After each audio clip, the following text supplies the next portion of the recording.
प्रधानमंत्री महोदय के संबोधन की। माता की, भारत माता की, भारत माता की। मेरे प्यारे देशवासियों, मेरे परिवारजन, आज वो शुभ घड़ी है जब हम देश के लिए मर मिटने वाले, देश की आजादी के लिए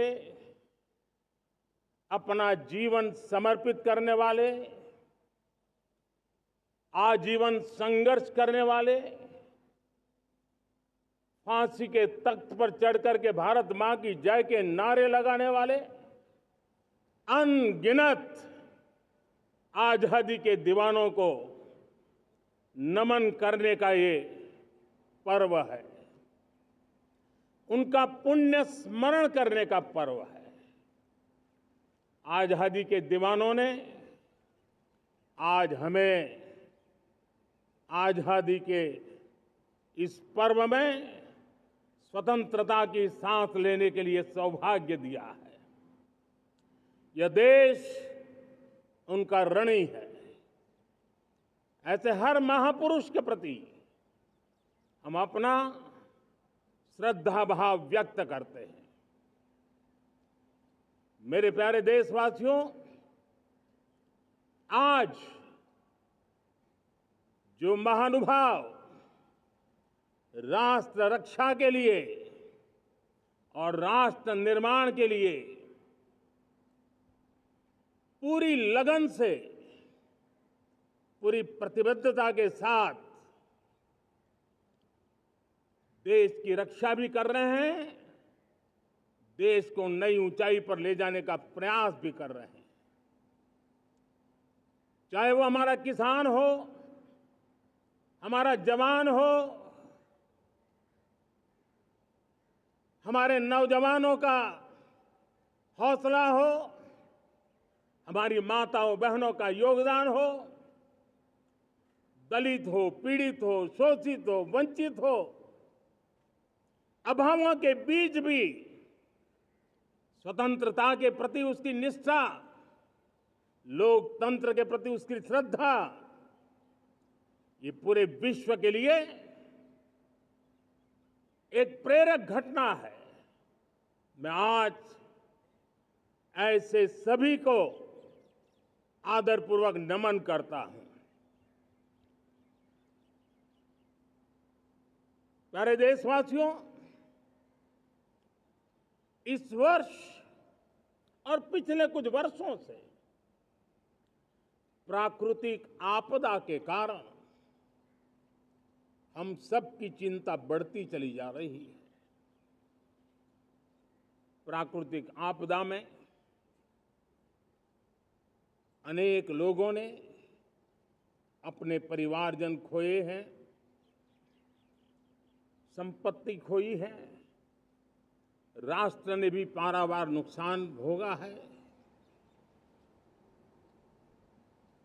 मैं आज उन सब के प्रति अपनी संवेदना व्यक्त करता हूं और मैं उन्हें विश्वास दिलाता हूं कि यह देश इस संकट की घड़ी में उन सब के साथ खड़ा है। मेरे प्यारे देशवासियों, हम जरा आजादी के पहले के वो दिन याद करें। सैकड़ों साल की गुलामी, हर कालखंड संघर्ष का रहा। युवा हो, बुजुर्ग हो, किसान हो, महिला हो, आदिवासी हो, उन्होंने गुलामी के खिलाफ जंग लड़ते रहे, अविरत जंग लड़ते रहे। इतिहास गवाह है कि 1857 के स्वतंत्रता संग्राम जिसको हम याद करते हैं, उसके पूर्व भी हमारे देश के कई आदिवासी क्षेत्र थे जहां आजादी का जंग लड़ा जाता था। साथियों, गुलामी का इतना लंबा कालखंड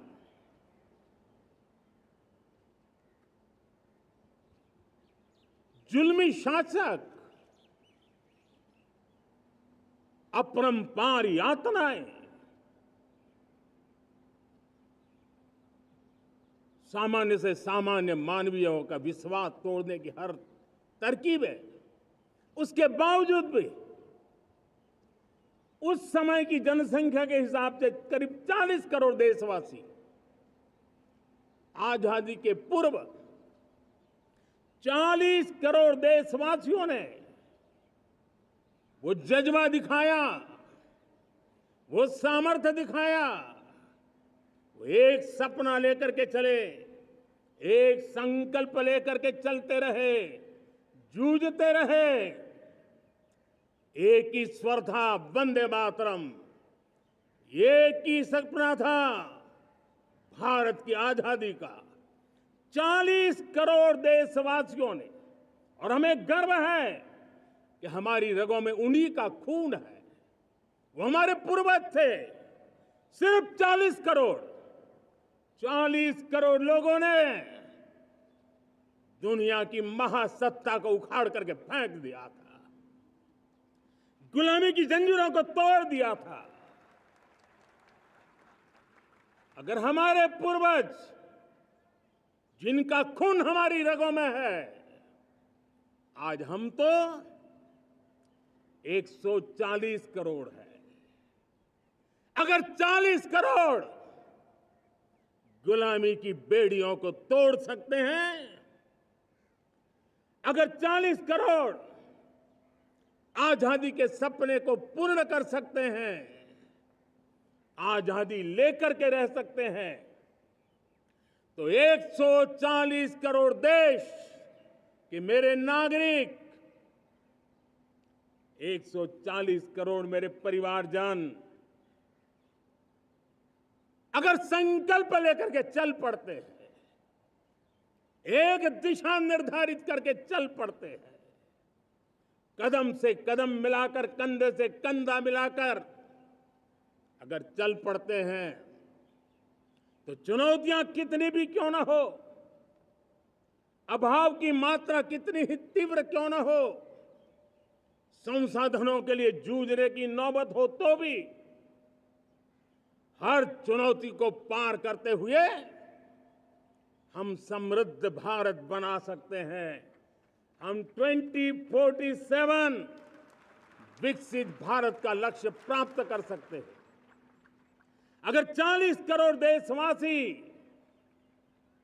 अपने पुरुषार्थ से, अपने समर्पण से, अपने त्याग से, अपने बलिदान से आजादी दे सकते हैं, आजाद भारत बना सकते हैं, तो 140 करोड़ देशवासी उसी भाव से समृद्ध भारत भी बना सकते हैं।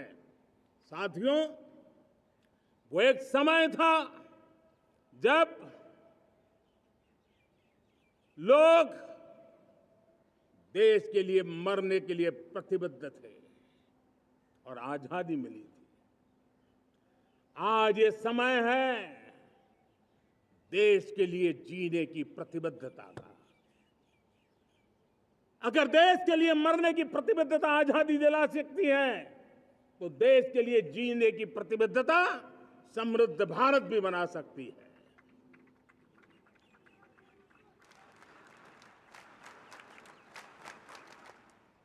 साथियों, विकसित भारत 2047 इस तरफ भाषण के शब्द नहीं है, इसके पीछे कठोर परिश्रम चल रहा है। देश के कोटि कोटि जनों के सुझाव लिए जा रहे हैं और हमने देशवासियों से सुझाव मांगे। और मुझे प्रसन्नता है कि मेरे देश के करोड़ों नागरिकों ने विकसित भारत 2047 के लिए अनगिनत सुझाव दिए हैं। हर देशवासी का सपना उसमें प्रतिबिंबित हो रहा है। हर देशवासी का संकल्प उसमें झलकता है। युवा हो, बुजुर्ग हो, गांव के लोग हो, शहर के लोग हो, किसान हो, कामदार हो, दलित हो, आदिवासी हो, पहाड़ों में रहने वाले लोग हो, जंगल में रहने वाले लोग हो, शहरों में रहने वाले लोग हैं। हर किसी ने 2047 में जब देश आजादी का 100 साल मनाएगा तब तक विकसित भारत के लिए अनमोल सुझाव दिए हैं। और मैं जब इन सुझावों को देखता था मेरा मन प्रसन्न हो रहा था। उन्होंने क्या लिखा? कुछ लोगों ने कहा कि दुनिया का स्किल कैपिटल बनाने का सुझाव हमारे सामने रखा। 2047 विकसित भारत के लिए कुछ लोगों ने भारत को मैन्युफैक्चरिंग का ग्लोबल हब बनाने का सुझाव दिया। कुछ लोगों ने भारत की हमारी यूनिवर्सिटीज ग्लोबल बने इसके लिए सुझाव दिया। कुछ लोगों ने यह भी कहा कि क्या आजादी के इतने सालों के बाद हमारा मीडिया ग्लोबल नहीं होना चाहिए। कुछ लोगों ने यह भी कहा कि हमारा स्किल्ड युवा विश्व की पहली पसंद बनना चाहिए। कुछ लोगों ने सुझाव दिया भारत को जल्द से जल्द जीवन के हर क्षेत्र में आत्मनिर्भर बनना चाहिए। कई लोगों ने सुझाव दिया कि हमारे किसान जो मोटा अनाज पैदा करते हैं, जिसको हम श्री अन्न कहते हैं, उस सुपर फूड को दुनिया के हर डाइनिंग टेबल पर पहुंचाना है। हमें विश्व के पोषण को भी बल देना है और भारत के छोटे किसानों को भी मजबूती देनी है। कई लोगों ने सुझाव दिया कि देश में स्थानीय स्वराज की संस्थाओं से लेकर के अनेक इकाइयां हैं, उन सब में गवर्नेंस के रिफॉर्म की बहुत जरूरत है। कई लोगों ने लिखा कि न्याय के अंदर जो विलंब हो रहा है उसके प्रति चिंता जाहिर की और ये भी कहा कि हमारे देश में न्याय व्यवस्था में रिफॉर्म की बहुत बड़ी जरूरत है। कई लोगों ने लिखा कि कई ग्रीनफील्ड सिटीज बनाने की अब समय की मांग है। किसी ने बढ़ती हुई प्राकृतिक आपदाओं के बीच शासन प्रशासन में कैपेसिटी बिल्डिंग के लिए एक अभियान चलाने का सुझाव दिया। बहुत सारे लोगों ने यह सपना भी देखा है कि अंतरिक्ष में भारत का स्पेस स्टेशन जल्द से जल्द बनना चाहिए। किसी ने कहा भारत की जो पारंपरिक ट्रेडिशनल मेडिसिन है, हमारी औषधि है, दुनिया जब आज होलिस्टिक हेल्थ केयर की तरफ जा रही है तब हमें भारत की पारंपरिक औषधियां और वेलनेस हब के रूप में भारत को विकसित करना चाहिए। कोई कहते हैं कि अब देर नहीं होनी चाहिए, भारत जल्द से जल्द दुनिया की तीसरी सबसे बड़ी इकोनॉमी बनना चाहिए। साथियों, मैं इसलिए पढ़ रहा था कि मेरे देशवासियों ने सुझाव दिए, मेरे देश के सामान्य नागरिक ने ये सुझाव हमें दिए हैं। मैं समझता हूं जब देशवासियों की इतनी विशाल सोच हो, देशवासियों के इतने बड़े सपने हो, देशवासियों की इन बातों में जब संकल्प झलकते हो, तब हमारे भीतर एक नया संकल्प दृढ़ बन जाता है। हमारे मन में आत्मविश्वास नई ऊंचाई पर पहुंच जाता है।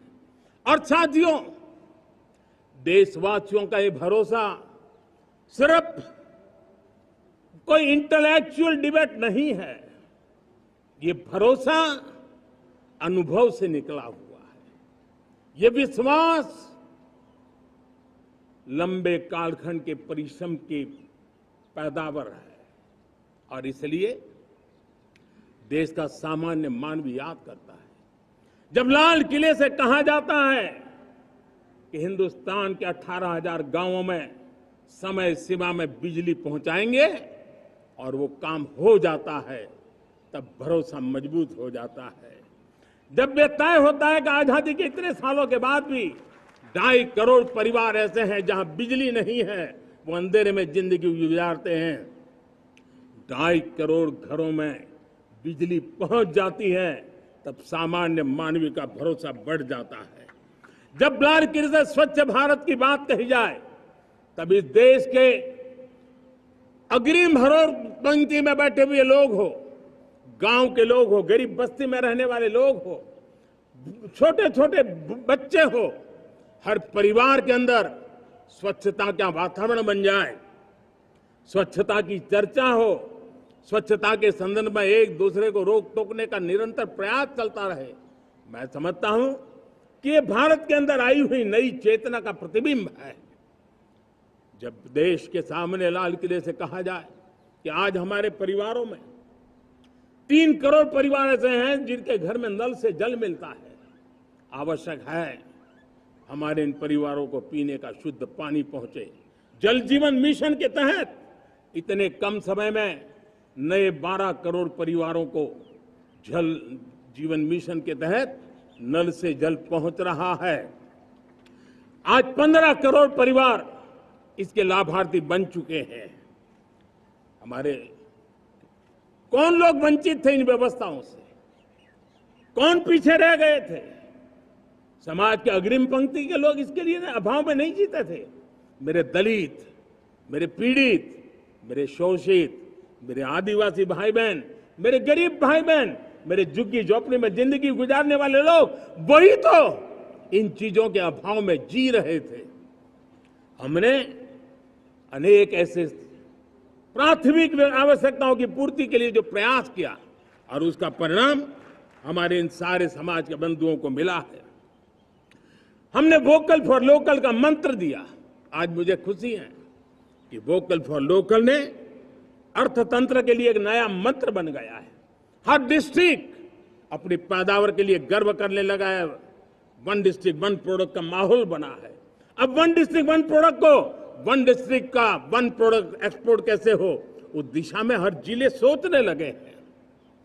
रिन्यूएबल एनर्जी का संकल्प लिया था।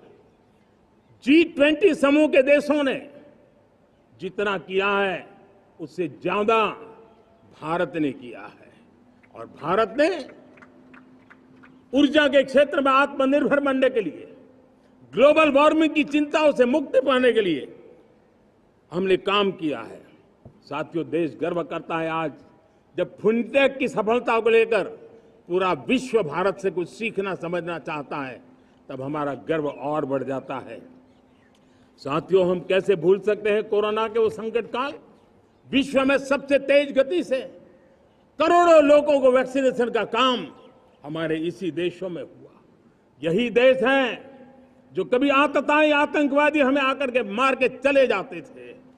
जब देश की सेना सर्जिकल स्ट्राइक करती है, जब देश की सेना एयर स्ट्राइक करती है, तो देश के नौजवानों का सीना ऊंचा हो जाता है, तन जाता है, गर्व से भर जाता है।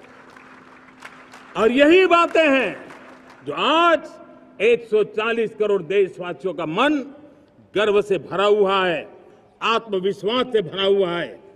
साथियों, इन सारी बातों के लिए एक सुविचारित प्रयास हुआ है। रिफॉर्म की परंपरा को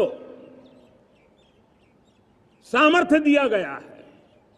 नक्कर तरीकों के, नक्कर लक्ष्य को लेकर के, और जब राजनीतिक नेतृत्व की संकल्प शक्ति हो, दृढ़ विश्वास हो, जब सरकारी मशीनरी उसको लागू करने के लिए समर्पण भाव से जुट जाती है, और जब देश के हर नागरिक उस सपने को पूरा करने के लिए, जन भागीदारी करने के लिए, जन आंदोलन बनाने के लिए आगे आता है, तब हमें निश्चित परिणाम मिलता ही रहता है।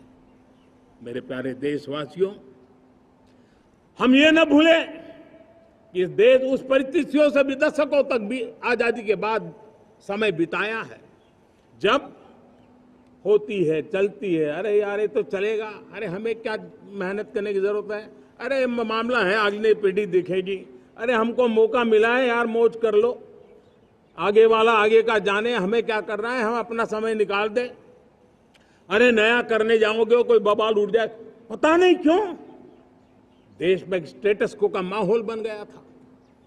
जो है उसी से गुजारा कर लो, यही का माहौल बन गया था। और लोग तो कहते हैं अरे भाई छोड़ो, अब कुछ होने वाला नहीं है, चलो, ऐसा ही मन मर गया था। हमें इस मानसिकता को तोड़ना था, हमें विश्वास से भरना था, और हमने उस दिशा में प्रयास किया। कई लोग तो कहते थे अरे भाई अगली पीढ़ी के लिए काम हम अभी से क्यों करें, हम तो आज का देखें। लेकिन देश का सामान्य नागरिक ये नहीं चाहता, वो बदलाव के इंतजार में था, वो बदलाव चाहता था, उसकी ललक थी, लेकिन उसके सपनों को किसी ने तवज्जो नहीं दी, उसकी आशा आकांक्षाओं को अपेक्षाओं को तवज्जो नहीं दी गई, और उसके कारण वो मुसीबतों को झेलते हुए गुजारा करता रहा, वो रिफॉर्म्स का इंतजार करता रहा। हमें जिम्मेदारी दी गई और हमने बड़े रिफॉर्म्स जमीन पर उतारे। गरीब हो, मिडिल क्लास हो, हमारे वंचित लोग हो, हमारी बढ़ती जाती शहरी आबादी हो, हमारे नौजवानों के सपने हो, संकल्प हो, आकांक्षाएं हो, उनके जीवन में बदलाव लाने के लिए रिफॉर्म का मार्ग हमने चुना। और मैं देशवासियों को विश्वास दिलाना चाहता हूं, रिफॉर्म के प्रति हमारी जो प्रतिबद्धता है वो पिंक पेपर के एडिटोरियल के लिए सीमित नहीं है। हमारे रिफॉर्म्स की ये प्रतिबद्धता है, वो 4 दिन की वाहवाही के लिए नहीं है। हमारी रिफॉर्म्स की प्रक्रिया किसी मजबूरी में नहीं है, देश को मजबूती देने के इरादे से है। और इसलिए मैं आज कह सकता हूं, रिफॉर्म का हमारा मार्ग एक प्रकार से ग्रोथ की ब्लूप्रिंट बनी हुई है। ये हमारा रिफॉर्म, ये ग्रोथ, ये बदलाव, ये सिर्फ डिबेट क्लब के लिए, इंटेलेक्चुअल सोसाइटी के लिए, एक्सपर्ट लोगों के लिए सिर्फ चर्चा का विषय नहीं है। साथियों, हमने राजनीतिक मजबूरी के कारण नहीं किया है। हम जो कुछ भी कर रहे हैं वो राजनीति का भागा गुणा करके नहीं सोचते हैं। हमारा एक ही संकल्प होता है, नेशन फर्स्ट, नेशन फर्स्ट, राष्ट्रहित सुप्रीम, ये मेरा भारत महान बने, इसी संकल्प को लेकर के हम कदम उठाते हैं। साथियों, जब रिफॉर्म की बात आती है, एक लंबा परिवेश है। अगर मैं उसकी चर्चा में चला जाऊंगा तो शायद घंटों निकल जाएंगे, लेकिन मैं एक छोटा सा उदाहरण देना चाहता हूं। बैंकिंग क्षेत्र में जो रिफॉर्म हुआ, आप सोचिए बैंकिंग क्षेत्र का क्या हाल था। न विकास होता था, न विस्तार होता था, न विश्वास बढ़ता था। इतना ही नहीं, जिस प्रकार की कारनामे चले उसके कारण हमारे बैंक संकटों से गुजर रहे थे। हमने बैंकिंग सेक्टर को मजबूत बनाने के लिए अनेकविध रिफॉर्म्स किए, और आज उसका कारण हमारी बैंक विश्व में जो इन्हीं गुनी मजबूत बैंक हैं, उसमें भारतीय बैंकों ने अपना स्थान बनाया है। और जब बैंक मजबूत होती है ना, तब फॉर्मल इकोनॉमी की ताकत भी बढ़ती है। जब बैंक की व्यवस्था बन जाती है, तब सामान्य खास करके मध्यम वर्ग के परिवार की जो रिक्वायरमेंट होती है, उसको पूरा करने की सबसे बड़ी ताकत बैंकिंग सेक्टर में होती है। अगर उसको होम लोन चाहिए, उसको व्हीकल का लोन चाहिए, मेरे किसान को ट्रैक्टर के लिए लोन चाहिए, मेरे नौजवानों को स्टार्टअप के लिए लोन चाहिए, मेरे नौजवानों को कभी पढ़ने के लिए, एजुकेशन के लिए लोन चाहिए, किसी को विदेश जाने के लिए लोन चाहिए, ये सारी बातें उसे संभव होती है। मुझे तो खुशी है कि मेरे पशुपालक भी, मेरे मछली पालन करने वाले भाई बहन भी आज बैंकों से लाभ ले रहे हैं। मुझे खुशी है मेरे रेहड़ी पटरी वाले लाखों भाई बहन आज बैंक से साथ जुड़ करके अपनी नई ऊंचाइयों को प्राप्त कर रहे हैं और विकास की दिशा में वो भागीदार बन रहे हैं। हमारे एमएसएमई, हमारे लघु उद्योग के लिए तो बैंक एक सबसे बड़ी सहायक होती है। उसको रोजमर्रा पैसों की जरूरत होती है अपने नित्य मर्जी पर प्रगति के लिए, और उस काम को हमारी मजबूत बैंकों के कारण संभव हुआ है। साथियों, दुर्भाग्य से हमारे देश में आजादी तो मिली, लेकिन लोगों को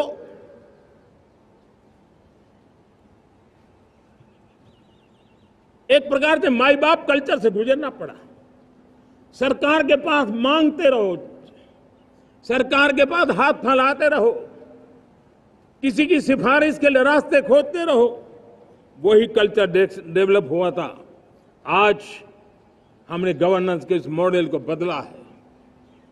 आज सरकार खुद लाभार्थी हितार्थी के पास जाती है। आज सरकार खुद उसके घर गैस का चूल्हा पहुंचाती है। आज सरकार खुद उसके घर पानी पहुंचाती है। आज सरकार खुद उसके घर बिजली पहुंचाती है। आज सरकार खुद उसको आर्थिक मदद दे करके विकास के नए आयामों को सर करने के लिए प्रेरित करती है, प्रोत्साहित करती है।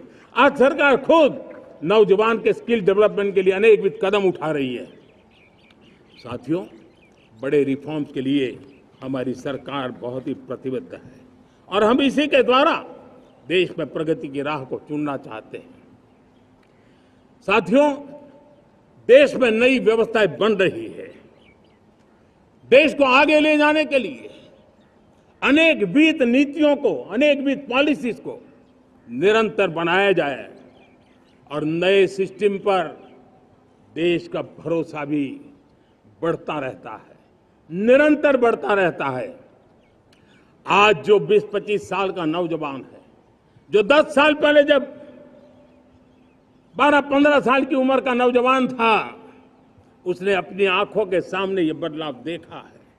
10 साल के भीतर उसके सपनों को आकार मिला है, धार मिली है और उसके आत्मविश्वास में एक नई चेतना जगी है और वही देश का एक नया सामर्थ्य के रूप में उभरना है।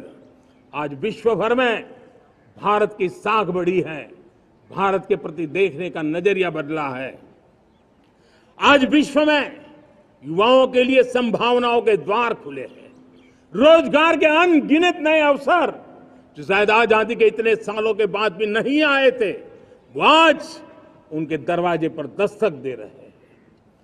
संभावनाएं बढ़ती गई हैं, नए मौके बन रहे हैं। मेरे देश के युवाओं को अब धीरे धीरे चलने का इरादा नहीं है। मेरा देश का नौजवान इंक्रीमेंटल प्रगति में विश्वास नहीं करता। मेरा देश का नौजवान छलांग मारने के मूड में है।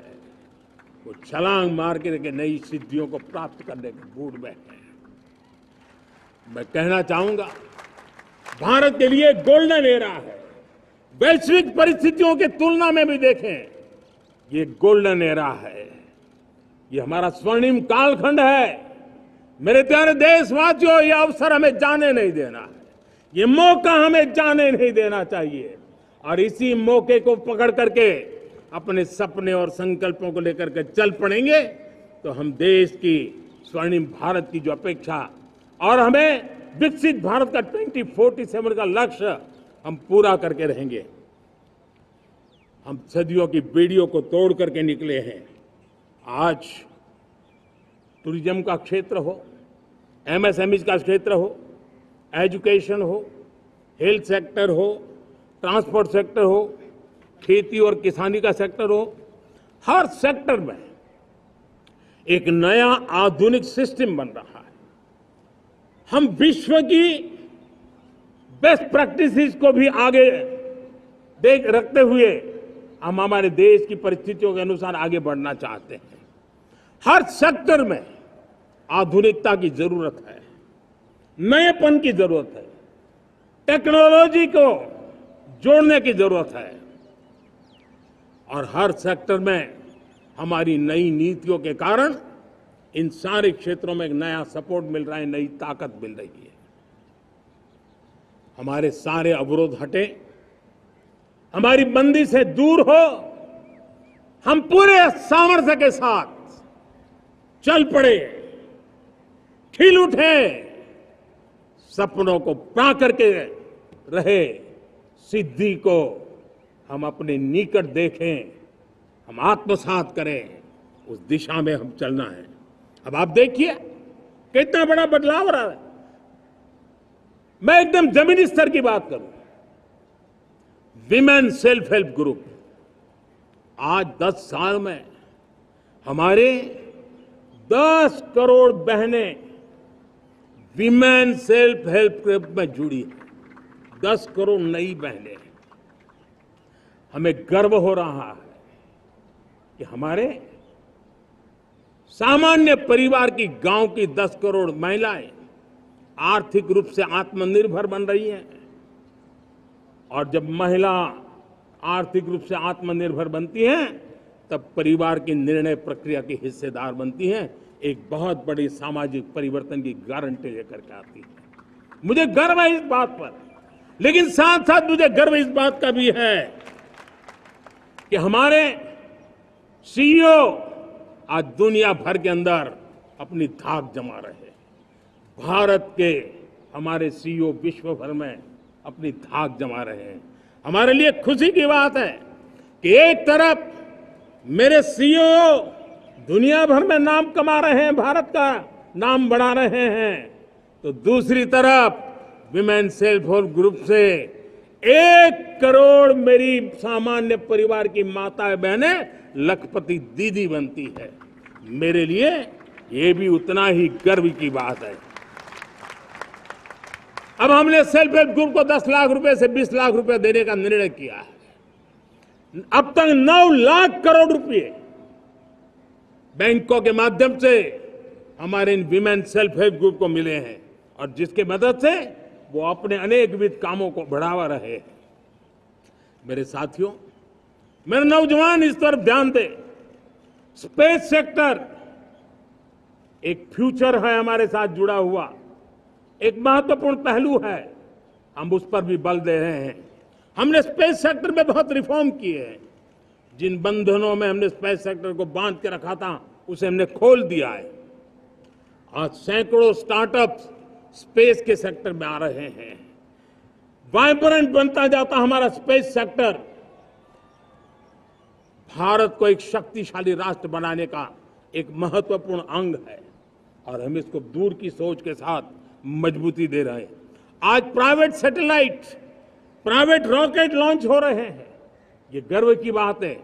आज मैं कह सकता हूं, जब नीति सही होती है, नियत सही होती है और पूर्ण समर्पण से राष्ट्र का कल्याण यही मंत्र होता है, तो निश्चित परिणाम हम प्राप्त करके रहते हैं।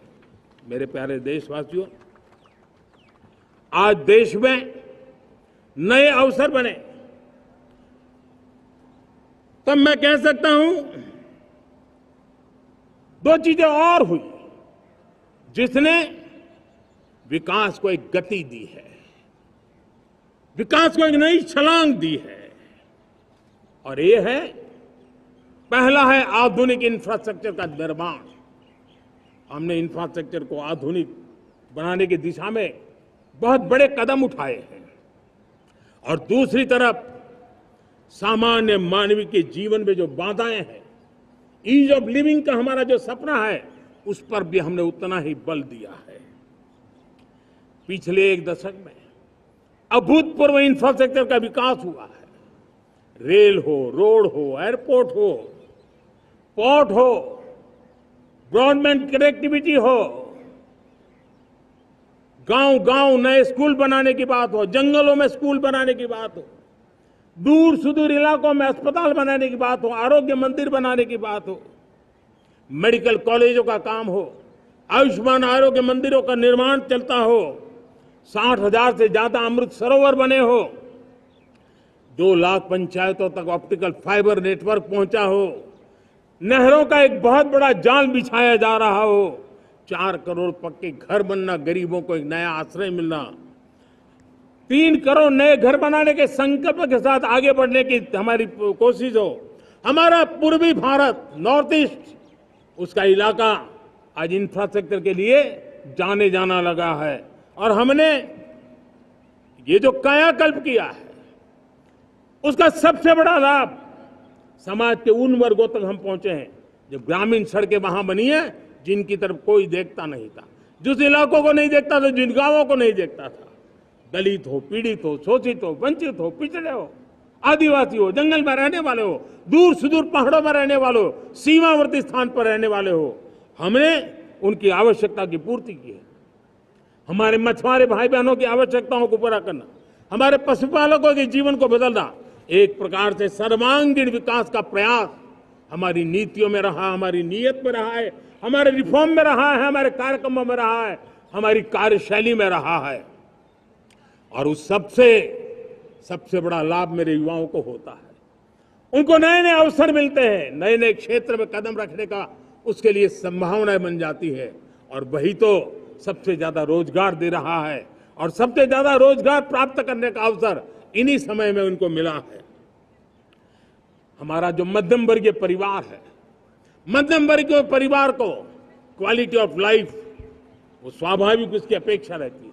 वो देश के लिए बहुत देता है, तो देश का भी दायित्व है कि उसकी जो क्वालिटी ऑफ लाइफ पे जो उसकी अपेक्षाएं हैं, सरकार की कठिनाइयों से मुक्ति की उसकी जो अपेक्षाएं हैं, उसको पूर्ण करने के लिए हम निरंतर प्रयास करते हैं। और मैंने तो सपना देखा है कि 2047 जब विकसित भारत का सपना होगा, तो उसकी एक इकाई ये भी होगी कि सामान्य मानव के जीवन में सरकार की दखलें कम हो, जहां सरकार की जरूरत हो वहां अभाव न हो, और जहां सरकार की बेकारण प्रभाव भी न हो, इस प्रकार की व्यवस्था पर हम प्रतिबद्ध हैं।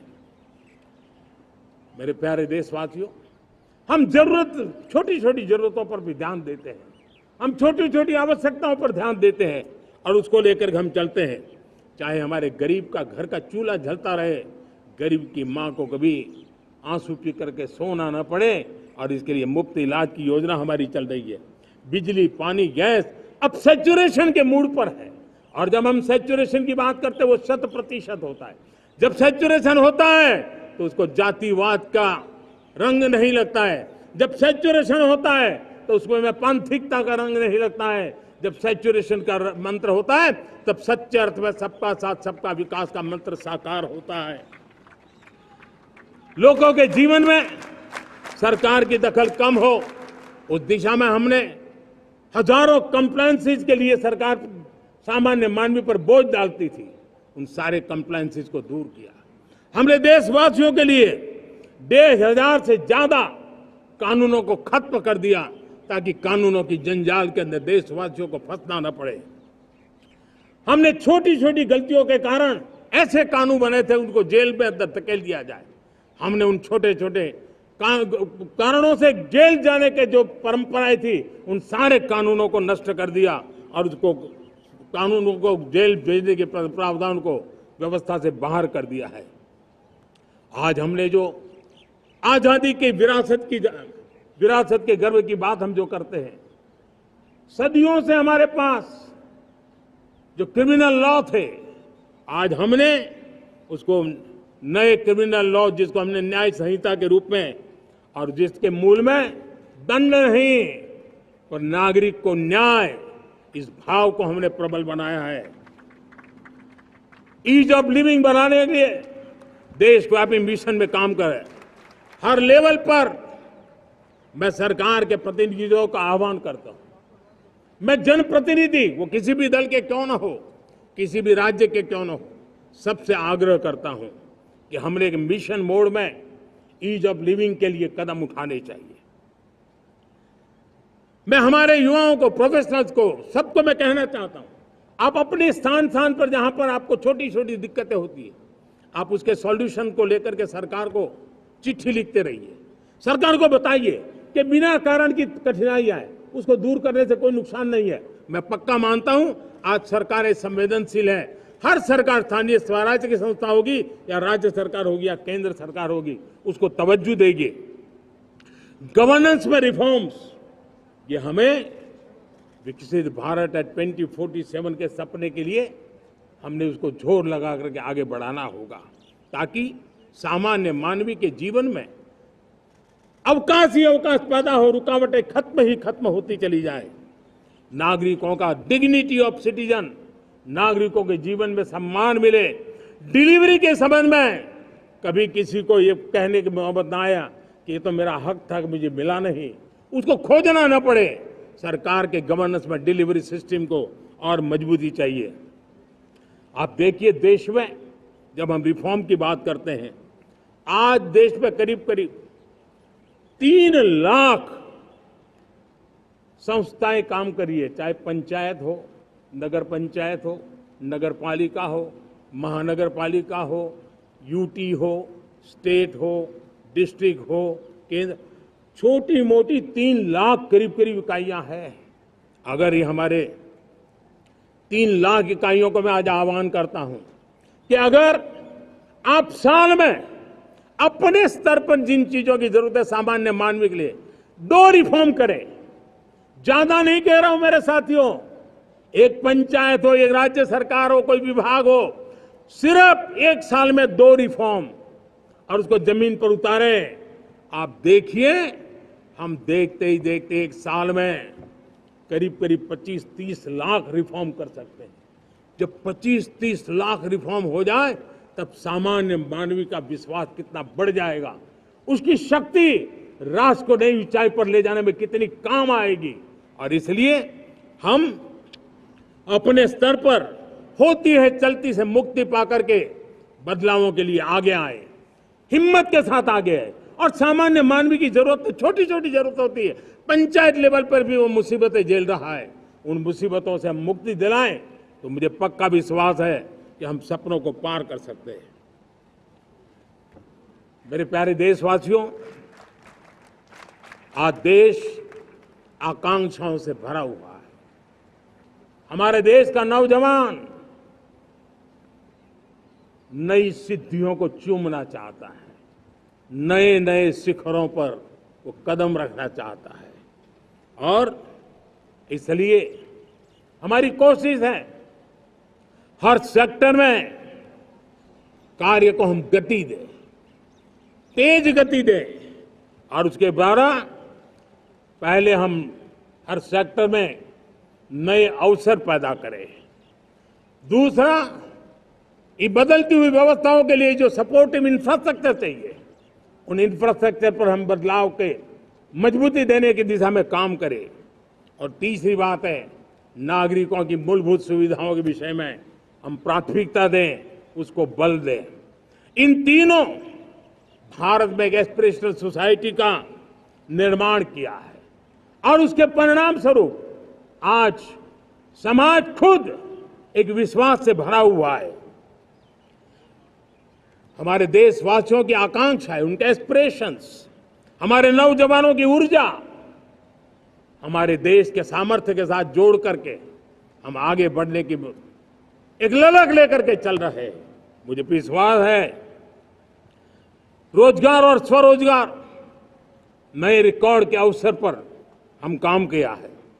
प्रति व्यक्ति आज आय दोगुनी करने में हम सफल हुए हैं। ग्लोबल ग्रोथ में भारत का योगदान बड़ा है। भारत का एक्सपोर्ट लगातार बढ़ रहा है। विदेशी मुद्रा भंडार लगातार बढ़ा हुआ है, पहले से 2 गुना पहुंचा है। ग्लोबल संस्थानों का भारत के प्रति भरोसा बढ़ा है। मुझे विश्वास है भारत की दिशा सही है, भारत की गति तेज है और भारत के सपनों में सामर्थ्य है। लेकिन इन सबके साथ संवेदनशीलता का हमारा मार्ग हमारे लिए ऊर्जा में एक नई चेतना भरता है। मम भाव हमारे कार्य की शैली है। समभाव भी चाहिए, मम भाव भी चाहिए, उसको लेकर के हम चल रहे हैं। साथियों, मैं जब कोरोना काल को याद करता हूं, कोरोना की वैश्विक महामारी के बीच सबसे तेजी से इकोनॉमी को बेहतर बनाने वाला कोई देश है तो वो देश भारत है। तब लगता है कि हमारी दिशा सही है। जब जात पात मत पंथ ऊपर उठकर हर घर तिरंगा फहराया जाता है, तब लगता है देश की दिशा सही है। आज पूरा देश तिरंगा है, हर घर तिरंगा है। न कोई जात है, न कोई पात है, न कोई ऊंच है, न कोई नीच है, सभी भारतीय है। यही तो हमारी दिशा की ताकत है। जब हम 25 करोड़ लोगों को गरीबी से बाहर निकालते हैं, तब हमारा विश्वास पक्का हो जाता है कि हमने गति को बराबर मेंटेन किया है और सपनों को साकार करना दूर नहीं है। जब 100 से अधिक आकांक्षी जिले अपने अपने राज्य के अच्छे जिलों की स्पर्धा कर रहे हैं, बराबरी करने लगे हैं, तो हमें लगता है कि हमारी दिशा और गति दोनों सामर्थ्यवान है। जब हमारे उन आदिवासी साथियों को वो मदद मिलती है, पीएम जनमन के द्वारा उनको जो योजनाएं पहुंची थी, आबादी बहुत छोटी है, लेकिन बहुत दूर सुदूर इलाकों में छुटपुट परिवार रहते हैं, हमने उनको खोज के निकाला है, उनके लिए चिंता की है। तब लगता है कि संवेदनशीलता से जब काम करते हैं तब संतोष कितना मिलता है। वर्किंग वुमेन के लिए पेड मैटरनिटी लीव 12 हफ्ते से बढ़ा करके 26 हफ्ते कर देते हैं।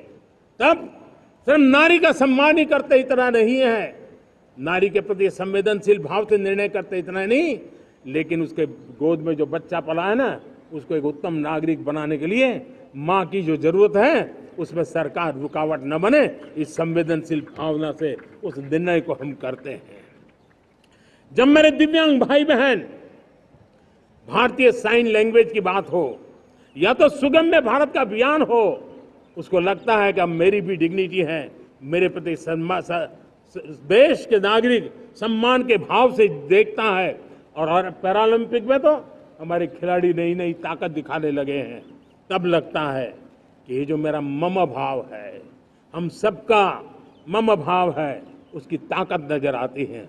हमारे ट्रांसजेंडर समाज के प्रति हम जिस संवेदना के साथ निर्णय बना रहे हैं, हम नए नए कानून बना रहे हैं, उनको सम्मान का जीवन देने के लिए हम प्रयास कर रहे हैं, तब बदलाव की हमारी दिशा सही दिखता है। सेवा भाव से किए गए इन कामों का, जो त्रिविध मार्गों से हम चले हुए, इन कामों का एक सीधा सीधा लाभ आज उसके परिणाम के रूप में हमें नजर आ रहा है।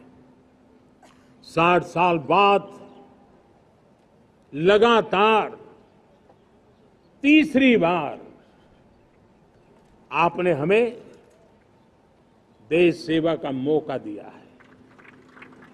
मेरे 140 करोड़ देशवासी, आपने जो आशीर्वाद दिए हैं, उस आशीर्वाद में मेरे लिए एक ही संदेश है, जन जन की सेवा, हर परिवार की सेवा, हर क्षेत्र की सेवा, और सेवा भाव से समाज की शक्ति को साथ लेकर के विकास की नई ऊंचाइयों पर पहुंचना।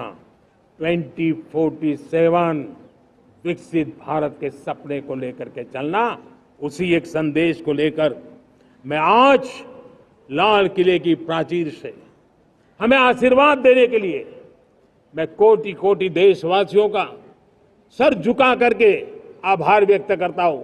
मैं उनके प्रति नतमस्तक होता हूं और मैं उनको विश्वास दिलाता हूं कि हमें नई ऊंचाइयों को नए जोश के साथ आगे बढ़ना है।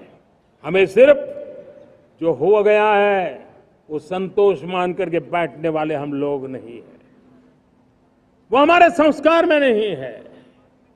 हम कुछ और करने के लिए, कुछ और आगे बढ़ने के लिए और कुछ और नई ऊंचाइयों को पार करने के लिए हम आगे बढ़ना चाहते हैं। विकास को, समृद्धि को, सपनों को साकार करने को, संकल्प को लिए जीवन खपाने को हम अपना स्वभाव बनाना चाहते हैं, देशवासियों का स्वभाव बनाना चाहते हैं। मेरे प्यारे देशवासियों, आज नई शिक्षा नीति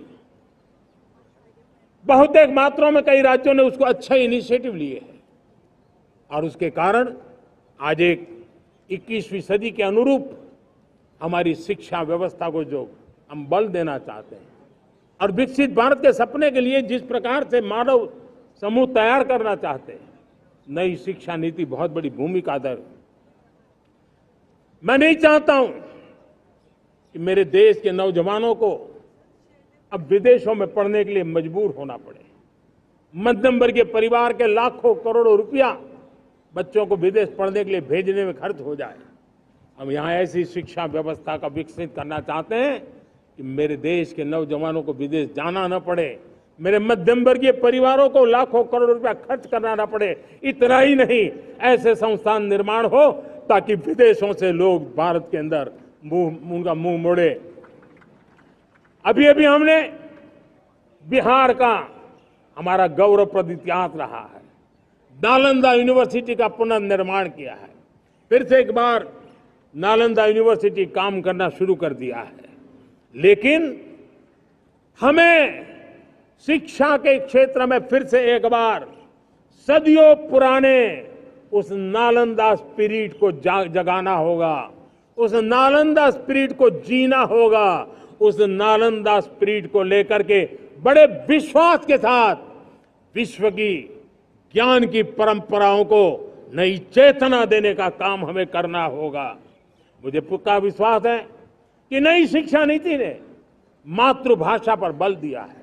मैं राज्य सरकारों से कहूंगा, मैं देश की सभी संस्थानों से कहूंगा कि भाषा के कारण हमारे देश की टैलेंट को रुकावट नहीं आनी चाहिए, भाषा अवरुद्ध नहीं होनी चाहिए। मातृभाषा का सामर्थ्य हमारे देश के छोटे छोटे गरीब से गरीब मां के बेटे को भी सपने पूरा करने का ताकत देता है। और इसलिए हमने हमारी मातृभाषा में पढ़ाई, जीवन में मातृभाषा का स्थान, परिवार में मातृभाषा का स्थान, उसकी ओर हमें बल देना होगा। मेरे प्यारे देशवासियों, जिस प्रकार से आज विश्व का बदलाव नजर आ रहा है और तब जाकर के स्किल का महत्व बहुत बढ़ गया है और हम स्किल को और नई एक ताकत देना चाहते हैं। हम इंडस्ट्री 4.0 को ध्यान में रख करके हम स्किल डेवलपमेंट चाहते हैं। हम जीवन के हर क्षेत्र में, हम एग्रीकल्चर सेक्टर में भी कैपेसिटी बिल्डिंग करके करने के लिए स्किल डेवलपमेंट चाहते हैं। हम तो हमारा सफाई का क्षेत्र हो, उसमें भी एक नए स्किल डेवलपमेंट की ओर बल देना चाहते हैं। और हम स्किल इंडिया प्रोग्राम को बहुत व्यापक रूप से इस बार लेकर के आए हैं। बजट में भी इसका बहुत बड़ा, इस बजट में इंटर्नशिप को भी हमने बल दिया है ताकि हमारे नौजवानों को एक एक्सपीरियंस मिले, उनकी कैपेसिटी बिल्डिंग हो और बाजार में उनका ताकत दिखाई दे। उस प्रकार से मैं स्किल युवाओं को तैयार करना चाहता हूं। और इसलिए कई बार, और दोस्तों, आज विश्व की परिस्थिति को देखते हुए मैं साफ साफ देख रहा हूं कि भारत का स्किल्ड मैन पावर जो है, हमारा स्किलफुल जो नौजवान है, वो ग्लोबल जॉब मार्केट में अपनी दमक बनाए। हम उस सपने को लेकर के आगे चल रहे हैं। साथियों, विश्व जिस तेजी से बदल रहा है, जीवन के हर क्षेत्र में साइंस और टेक्नोलॉजी का महत्व बढ़ता चला जाने वाला है। हमें साइंस को बहुत बढ़ देने की आवश्यकता है। और मैंने देखा चंद्रयान की सफलता के बाद हमारे स्कूल कॉलेज के अंदर साइंस और टेक्नोलॉजी के प्रति एक नई रुचि का वातावरण बना है, नई दिलचस्पी बढ़ी है। तब हमारे शिक्षा संस्थानों ने ये जो मनोभाव बना है, उसको नर्चर करने के लिए आगे आना होगा। भारत सरकार ने भी रिसर्च के लिए सपोर्ट बढ़ा दिया है। हमने ज्यादा से ज्यादा चेयर स्थापित किए हैं। हमने नेशनल रिसर्च फाउंडेशन बना करके हमने उसको एक कानूनी परिवेश में ला करके स्थायी रूप से एक व्यवस्था विकसित की है ताकि रिसर्च को लेकर के निरंतर बल मिले और ये रिसर्च फाउंडेशन उस काम को करे। मेरे बड़े गर्व की बात है कि बजट में हमने 1 लाख करोड़ रुपया रिसर्च और इनोवेशन के लिए हमने देने का निर्णय किया है ताकि हमारे देश के नौजवान के पास जो आइडियाज है, उस आइडियाज को हम जमीन पर उतार पाए। साथियों, आज भी हमारे देश में मेडिकल एजुकेशन के लिए हमारे बच्चे बाहर जा रहे हैं। वैसा कहा मैंने, बड़े वो ज्यादातर मध्यम वर्गीय परिवार के हैं, उनके लाखों करोड़ों रुपए खर्च हो जाते हैं। और तब जाकर के हमने पिछले 10 साल में मेडिकल सीटों को करीब करीब 1 लाख कर दिया। आज मैं करीब करीब 25,000 युवा हर साल विदेश में मेडिकल एजुकेशन के लिए जाते हैं। और ऐसे ऐसे देश में जाना पड़ रहा है, कभी कभी तो मैं सुनता हूं तो हैरान हो जाता हूं। और इसलिए हमने तय किया है कि अगले 5 साल में मेडिकल लाइन में 75,000 नई सीटें बनाई जाएगी। मेरे प्यारे देशवासियों, विकसित भारत 2047 वो स्वस्थ भारत भी होना चाहिए। और जब स्वस्थ भारत हो तो आज जो बच्चे हैं उनके पोषण पर आज से ही ध्यान देने की जरूरत है। और इसलिए हमने विकसित भारत की जो पहली पीढ़ी है उनकी तरफ विशेष ध्यान दे करके हमने पोषण का एक अभियान चला है। हमने राष्ट्रीय पोषण मिशन शुरू किया है। पोषण को हमने प्राथमिकता दी है। मेरे प्यारे देशवासियों, हमारी कृषि व्यवस्था को ट्रांसफॉर्म करना बहुत जरूरी है, समय की मांग है।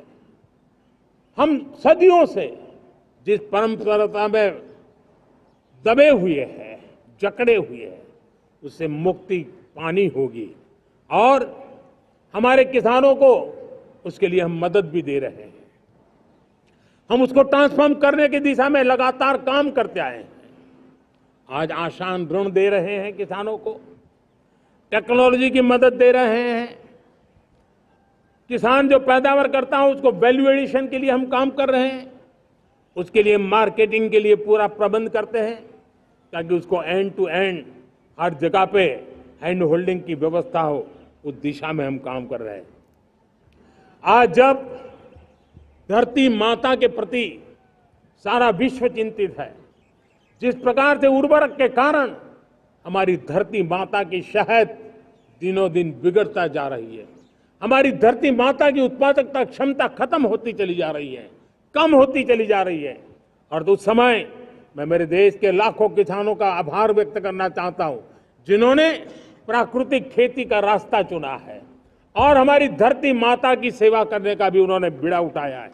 और इस बार बजट में भी हमने प्राकृतिक खेती को बल देने के लिए बहुत बड़ी योजनाओं के साथ बहुत बड़ा बजट में प्रावधान किया है। मेरे प्यारे देशवासियों, आज दुनिया की स्थिति में देखता हूं, पूरा विश्व होलिस्टिक हेल्थ केयर की तरफ मुड़ रहा है। और तब उनको ऑर्गेनिक फूड ये उनकी प्रथम पसंद बनी है। आज विश्व के लिए ऑर्गेनिक फूड का अगर कोई फूड बास्केट बन सकता है तो मेरे देश का किसान बना सकता है, मेरा देश बन सकता है। और इसलिए हम आने वाले दिनों में उस सपने को लेकर के आगे चलना चाहते हैं ताकि ऑर्गेनिक फूड की जो विश्व की मांग है, उस ऑर्गेनिक फूड का बास्केट हमारा देश कैसे बने, किसानों का जीवन आसान बने, गांव में टॉप क्लास इंटरनेट कनेक्टिविटी मिले, किसानों को स्वास्थ्य सुविधाएं मिले, किसान के बच्चों को पढ़ने के लिए स्मार्ट स्कूल अवेलेबल हो, किसान के बच्चों को रोजगार उपलब्ध हो। छोटी छोटे खेती के टुकड़ों पर पूरा परिवार आज जीना बड़ा मुश्किल हो रहा है, तब उनके नौजवानों के लिए वो स्किल मिले ताकि उनके नए रोजगार मिले, नए आय के साधन बने। इसका एक कॉम्प्रिहेंसिव प्रयास हम कर रहे हैं।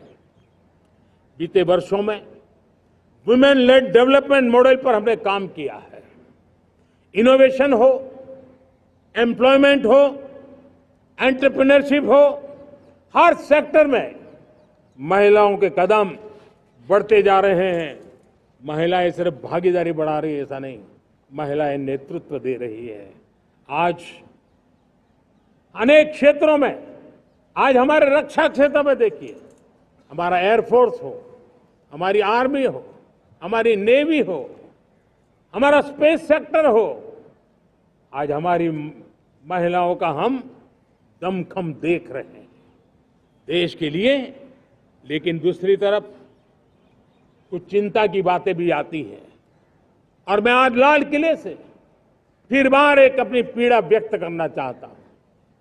एक समाज के नाते हमें गंभीरता से सोचना होगा कि हमारी माताओं, बहनों, बेटियों के प्रति जो अत्याचार हो रहे हैं, उसके प्रति देश का आक्रोश है, जन सामान्य का आक्रोश है।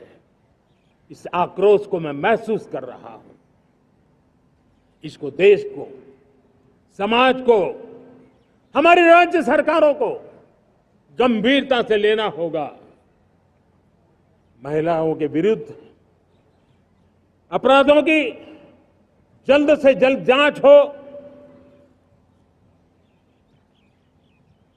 राक्षसी कृत्य करने वालों को जल्द से जल्द कड़ी सजा हो, वो समाज में विश्वास पैदा करने के लिए जरूरी है। मैं ये भी बताना चाहूंगा कि जब बलात्कार की या महिलाओं पर अत्याचार की घटनाएं घटती हैं तो उसकी बहुत चर्चा होती है, बहुत प्रचार होता है, मीडिया में छाया रहता है।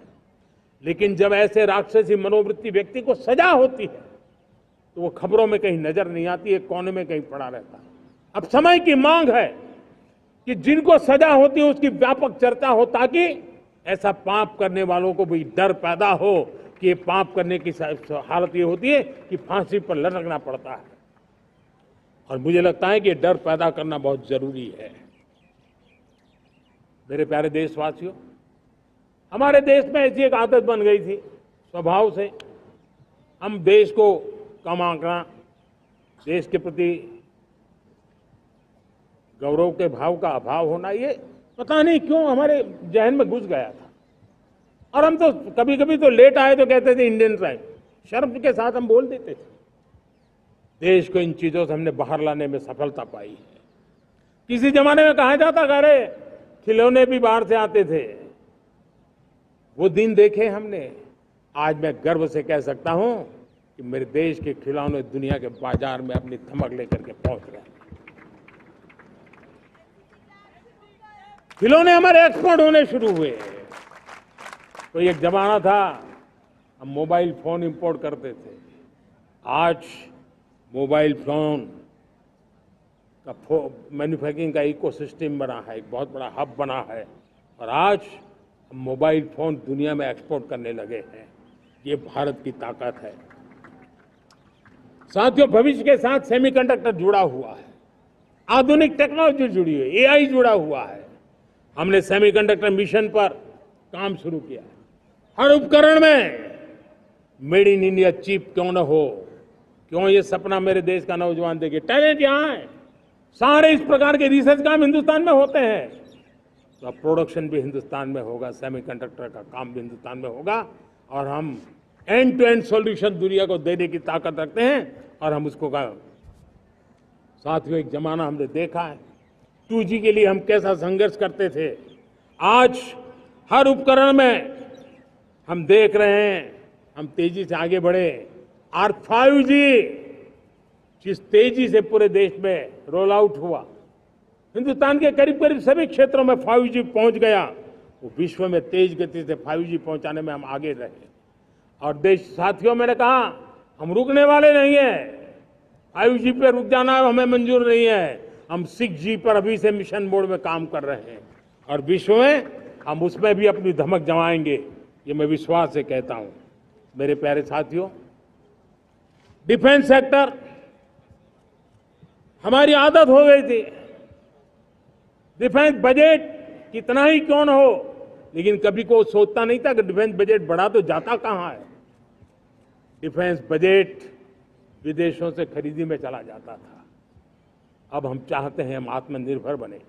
और मैं हमारी डिफेंस फोर्सेस का हृदय से धन्यवाद करता हूं। उन्होंने हजारों ऐसी चीजें लिस्ट कर दी है। उन्होंने तय किया है कि हम विदेश से नहीं लाएंगे।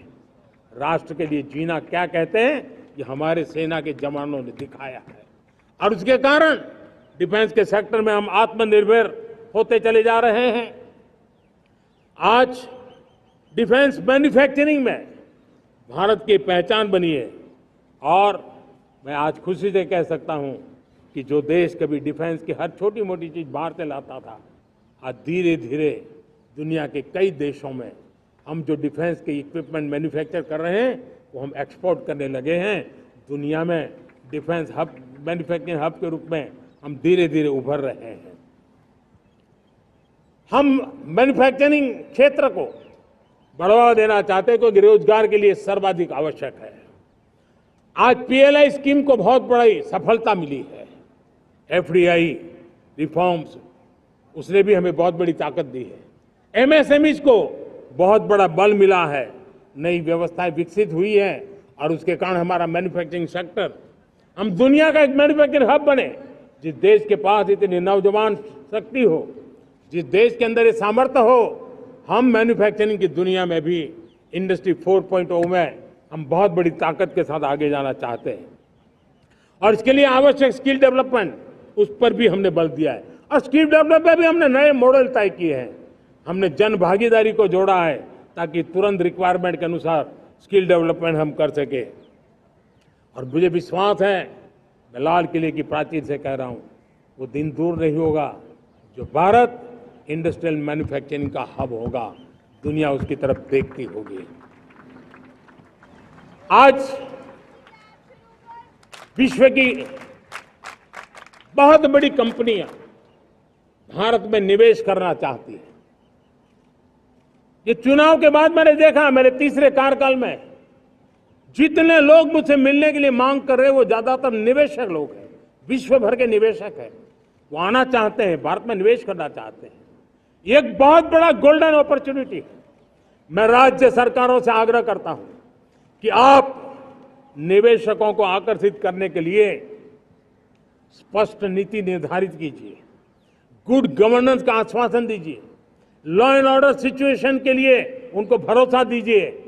हर राज्य एक तंदुरुस्त स्पर्धा में आगे आए।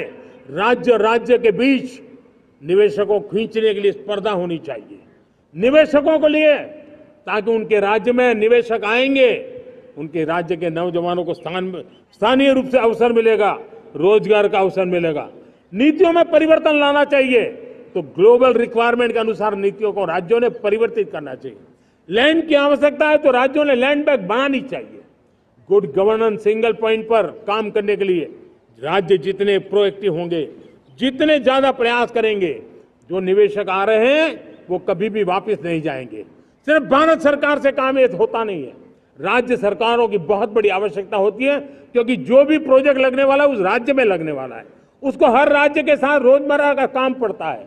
और इसलिए मैं राज्यों से आग्रह करूंगा कि जब विश्व पूरा भारत की तरफ आकर्षित हो रहा है, विश्व पूरा भारत में निवेश करने के लिए प्रतिबद्ध हो रहा है, तब ये हमारा दायित्व बनता है कि हमारी पुरानी आदतें छोड़ करके स्पष्ट नीति के साथ हम आगे आए। देखिए, आपको परिणाम अपने राज्य में दिखाई देगा और आपका राज्य भी चमक उठेगा, ये मैं आपको विश्वास देता हूं। साथियों, भारत अपनी बेस्ट क्वालिटी के लिए पहचानी जाए, ये बहुत जरूरी है। अब विश्व के लिए हमें डिजाइन ऑफ इंडिया का क्षेत्र, डिजाइन इन इंडिया, इस पर हमने बल देना है।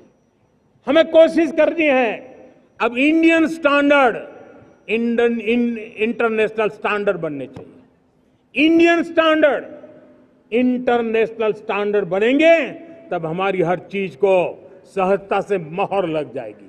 और ये हमारे प्रोडक्शन की क्वालिटी पर निर्भर करेगा, हमारी सेवा की क्वालिटी पर निर्भर करेगा, हमारे अप्रोच की क्वालिटी पर निर्भर करेगा। और इसलिए हमें क्वालिटी पर बल देकर के आगे बढ़ना है। हमारे पास टैलेंट है, डिजाइन के क्षेत्र में हम दुनिया को बहुत कुछ नया दे सकते हैं। डिजाइन इन इंडिया, इस आह्वान को लेकर के हमें अब आगे चलना है। Design in India and design for the world, इस सपने को लेकर के चलना है। मैं देख रहा हूं गेमिंग की दुनिया का बहुत बड़ा मार्केट खड़ा हुआ है, लेकिन आज भी गेमिंग की दुनिया पर प्रभाव, खास करके उन खेलों को बनाने वाले लोग, प्रोडक्ट करने वाले लोग, विदेशी कमाई होती। भारत के पास बहुत बड़ी विरासत है, हम गेमिंग की दुनिया में बहुत नई टैलेंट को लेकर के आ सकते हैं। विश्व के हर बच्चे को हमारे देश के बनी हुई गेमिंग की ओर आकर्षित कर सकते हैं।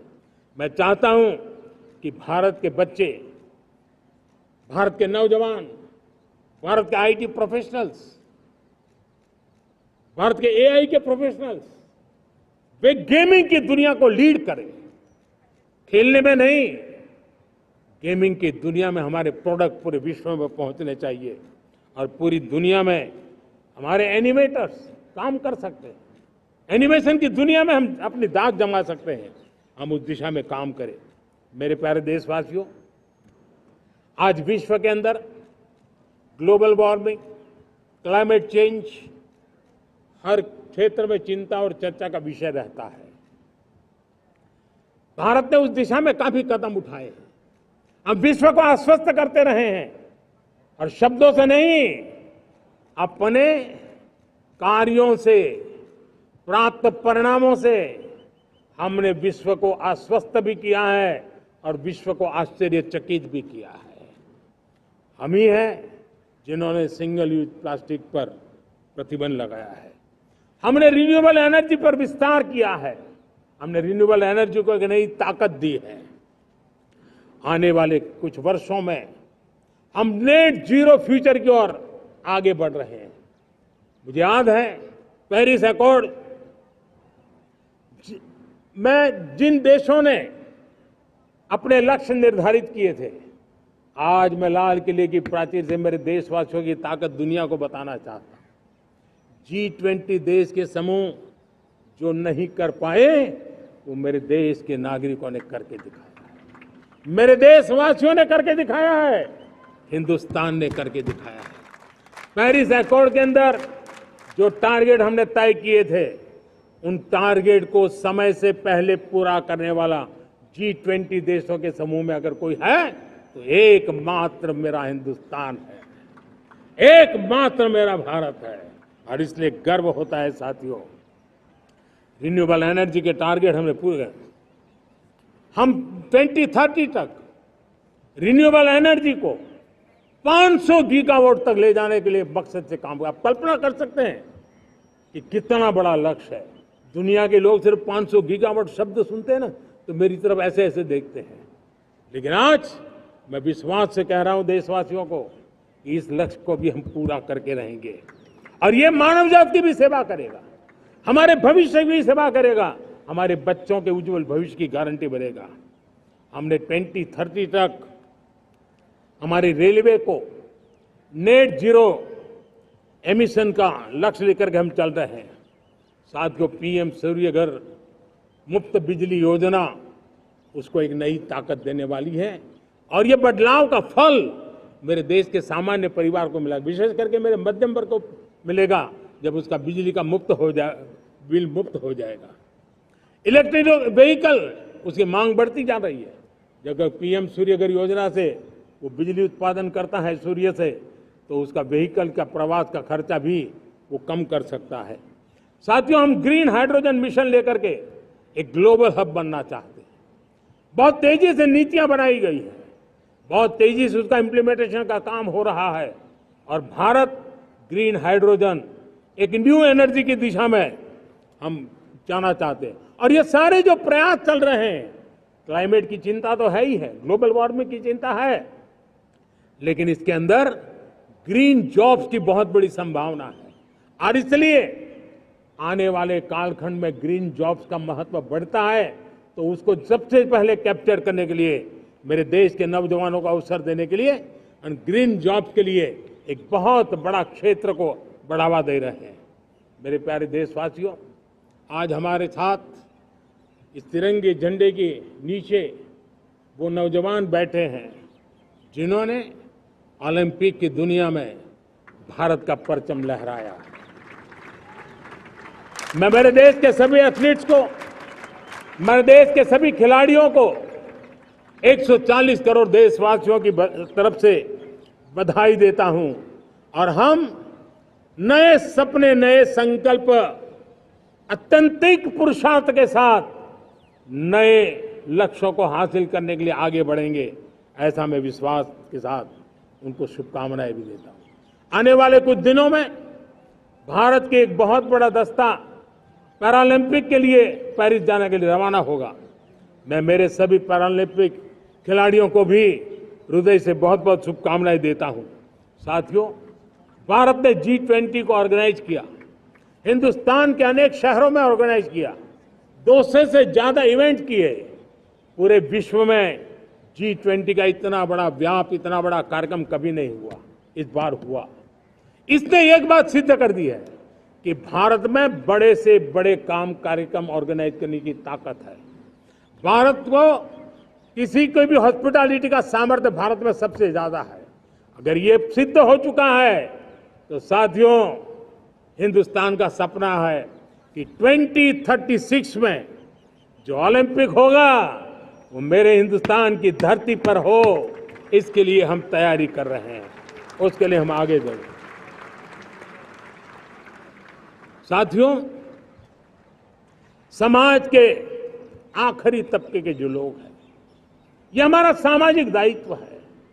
अगर कोई पीछे रह जाते हैं तो हमारी आगे बढ़ने की गति कम कर देता है, और इसलिए हम आगे बढ़ना चाहते हैं तो भी सफलता तब मिलती है पीछे वाले को भी साथ साथ आगे ले आए। और इसलिए हम सबका दायित्व बनता है कि हमारे समाज में आज भी जो क्षेत्र पीछे रह गए हैं, जो समाज पीछे रह गए हैं, जो लोग पीछे रह गए हो, हमारे छोटे छोटे किसान हो, हमारे जंगलों में रहने वाले मेरे आदिवासी भाई बहन हो, हमारी माताएं बहनें हो, हमारे मजदूर हो, हमारे श्रमिक साथी हो, हमारे कामगार लोग हो, इन सबको हमें बराबरी में लाने के लिए, हमारे बराबर लाने के लिए भरपूर प्रयास करना है। लेकिन अब गति पकड़ गई है, अब लंबे दिन तक हमें वो करना नहीं पड़ेगा। बहुत जल्द वो हमारे पास पहुंच जाएंगे, हमारी बराबरी में आ जाएंगे, हमारी ताकत बहुत बढ़ जाएगी और बड़ी संवेदना के साथ हमें इस काम को करना है। और इसके लिए एक बहुत बड़ा अवसर आ रहा है। मैं मानता हूं संवेदनशीलता की दृष्टि से इससे बड़ा अवसर क्या हो सकता है। हमें पता है 1857 के स्वतंत्र संग्राम के पहले भी अंग्रेजों के नाक को दम करने वाला हमारा देश का एक आदिवासी युवक था। 20-22 साल की उम्र में उसने अंग्रेजों के नाक को दम ला दिया था, जिसको आज भगवान बिरसा मुंडा के रूप में लोग पूजा करते हैं। भगवान बिरसा मुंडा की 150वीं जयंती आ रही है। ये हम सबके लिए प्रेरणा का कारण बने। समाज के प्रति छोटा सा छोटा व्यक्ति भी देश के लिए कैसी जज्बात रखता है, उससे बड़ी प्रेरणा भगवान बिरसा मुंडा से अधिक कौन हो सकता है। आइए हम भगवान बिरसा मुंडा की 150वीं जयंती जब मनाएं, संवेदनशीलता का हमारा व्याप बढ़े, समाज के प्रति हमारा ममभाव बने। हम समाज के हर व्यक्ति को, गरीबों को, दलित को, पिछड़ों को, आदिवासियों को, हर एक को हम अपने साथ लेकर के चले। इस संकल्प को लेकर के चलना है। मेरे प्यारे देशवासियों,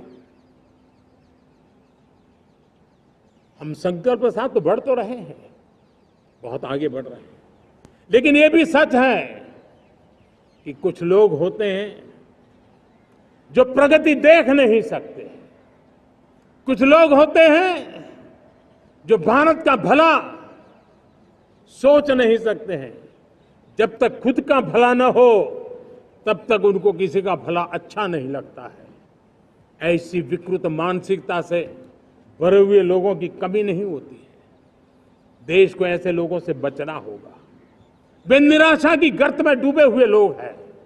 ऐसे मुट्ठी भर निराशा की गर्त में डूबे हुए लोग, जब उनके गोद में विकृति पलती है तब वो विनाश का कारण बन जाती है, सर्वनाश का कारण बन जाती है, एनार्की का मार्ग ले लेती है, और तब देश को इतनी बड़ी हानि हो जाती है जिसकी भरपाई करने में हमें नए सिरे से मेहनत करनी पड़ती है। इसलिए ऐसे जो छुटपुट निराशावादी तत्व होते हैं, वो सिर्फ निराशा इतना नहीं है, उनकी गोद में विकृति पल रही है। ये विकृति विनाश के, सर्वनाश के सपने देख रही है, ताने बाने जोड़ने की प्रयासों में लगी हुई है। देश को इसे समझना होगा। लेकिन मैं देशवासियों को कहना चाहता हूं कि हम हमारी नेक नीयत से, हमारी ईमानदारी से, राष्ट्र के प्रति हमारे समर्पण से हम सारी परिस्थितियों के बावजूद भी विपरीत मार्ग पर जाने वालों के लिए भी उनके भी दिल जीत करके हम देश को आगे बढ़ने के हमारे संकल्प में कभी भी पीछे नहीं हटेंगे, ये मैं विश्वास दिलाना चाहता हूं। साथियों, चुनौतियां हैं, अनगिनत चुनौतियां हैं। चुनौतियां भीतर भी है, चुनौतियां बाहर भी है। और जैसे जैसे हम ताकतवर बनेंगे, जैसे जैसे हमारा तवज्जो बढ़ेगा, तो चुनौतियां भी बढ़ने वाली है, बाहर की चुनौतियां और बढ़ने वाली है। और मुझे उसका भली भांति अंदाज है। लेकिन मैं ऐसी शक्तियों को कहना चाहता हूं, भारत का विकास किसी के लिए संकट लेकर के नहीं आता। हम विश्व में समृद्ध थे, तब भी हमने कभी दुनिया को युद्ध में नहीं झोंका है। हम बुद्ध का देश है, युद्ध हमारी राह नहीं है। और इसलिए विश्व चिंतित न हो भारत के आगे बढ़ने से। मैं विश्व समुदाय को विश्वास दिलाता हूं कि आप भारत के संस्कारों को समझिए, भारत के हजारों साल के इतिहास को समझिए। आप हमें संकट मत मानिए, आप उन तरकीबों से न जुड़िए जिसके कारण पूरी मानव जात का कल्याण करने का सामर्थ्य जिस भूमि में है, उस भूमि को ज्यादा मेहनत करनी पड़े। लेकिन फिर भी मैं देशवासियों को कहना चाहता हूं, चुनौतियां कितनी ही क्यों न हो, चुनौती को चुनौती देना ये हिंदुस्तान की फितरत में है। न हम डिगेंगे, न हम थकेंगे, न हम रुकेंगे, न हम झुकेंगे। हम संकल्पों की पूर्ति के लिए 140 करोड़ देशवासियों का भाग्य बदलने के लिए, भाग्य सुनिश्चित करने के लिए, राष्ट्र के सपनों को साकार करने के लिए हम कोई कोर कसर नहीं छोड़ेंगे। हर बदनीयत वालों को हम हमारी नेक नीयत से जीतेंगे, ये मैं विश्वास देता हूं। मेरे प्यारे देशवासियों, समाज की मनोरचना में भी बदलाव कभी कभी बहुत बड़ी चुनौती का कारण बन जाता है। हमारा हर देशवासी भ्रष्टाचार की दिमक से परेशान रहा है। हर स्तर के भ्रष्टाचार ने सामान्य मानवीय का व्यवस्थाओं के प्रति विश्वास तोड़ दिया है। उसको अपनी योग्यता, क्षमता का प्रति अन्याय की जो गुस्सा होता है, वो राष्ट्र की प्रगति में नुकसान करता है। और इसलिए हमने व्यापक रूप से भ्रष्टाचार के खिलाफ एक जंग छेड़ा है। मैं जानता हूं इसकी कीमत मुझे चुकानी पड़ती है, मेरी प्रतिष्ठा को चुकानी पड़ती है, लेकिन राष्ट्र से बड़ी मेरी प्रतिष्ठा नहीं हो सकती है, राष्ट्र के सपनों से बड़ा मेरा सपना नहीं हो सकता। और इसलिए ईमानदारी के साथ भ्रष्टाचार के खिलाफ मेरी लड़ाई जारी रहेगी, तीव्र गति से जारी रहेगी और भ्रष्टाचारियों पर कार्रवाई जरूर होगी। मैं भ्रष्टाचारियों के लिए भय का वातावरण पैदा करना चाहता हूं, ताकि देश के सामान्य नागरिक को लूटने की जो परंपरा बनी है, उस परंपरा को मुझे रोकना है। लेकिन सबसे बड़ी नई चुनौती आई, भ्रष्टाचारियों से निपटना तो है ही, लेकिन समाज जीवन में उच्च स्तर पर एक जो परिवर्तन आया है, वो सबसे बड़ी चुनौती भी है और एक समाज के लिए सबसे बड़ी चिंता भी है। क्या कोई कल्पना कर सकता है कि मेरे ही देश में इतना महान संविधान हमारे पास होने के बावजूद भी कुछ ऐसे लोग निकल रहे हैं जो भ्रष्टाचार का महिमा मंडन कर रहे हैं, खुलेआम भ्रष्टाचार का जय जयकार कर रहे हैं। समाज में इस प्रकार के बीज बोने का जो प्रयास हो रहा है, भ्रष्टाचार का जो महिमा मंडन हो रहा है, भ्रष्टाचारियों की स्वीकार्यता बढ़ाने का जो निरंतर प्रयास चल रहा है, वो स्वस्थ समाज के लिए बहुत बड़ी चुनौती बन गया है, बहुत बड़ी चिंता का विषय बन गया है। भ्रष्टाचारियों के प्रति समाज में दूरी बनाए रखने से ही किसी भी भ्रष्टाचारी को उस रास्ते पर जाने से डर लगेगा। अगर उसका महिमा मंडन होगा तो जो आज भ्रष्टाचार नहीं करता है उसको भी लगता है कि ये तो समाज में प्रतिष्ठा का रंग बन जाता है, उस रास्ते में जाने में बुरा नहीं है। मेरे प्यारे देशवासियों,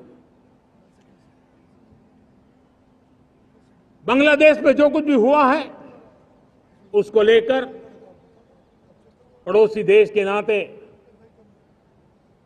चिंता होना, मैं इसको समझ सकता हूं। मैं आशा करता हूं कि वहां पर हालात जल्द ही सामान्य होंगे।